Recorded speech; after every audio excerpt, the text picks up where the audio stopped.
కఠిన శిలా పరిక్రాంత భూములను దుర్గమారణ్యములను దాటి ఎట్టకేలకు ద్వారకానగరము చేరుకుంటుంది.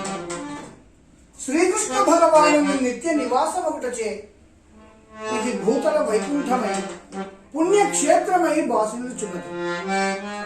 ఇచట సర్వ స్త్రీలతో శాంతి దేవత మూర్తి భవించినది. ఆ కమల దళాయతాక్షుని కాంచుట కన్నా కావలసిన కైవల్యము ఇంకేమున్నది? ఇల్లాలి మాటపై ఇంత దూరము ప్రయాసపడి వచ్చినందులకు దైవదర్శనమైన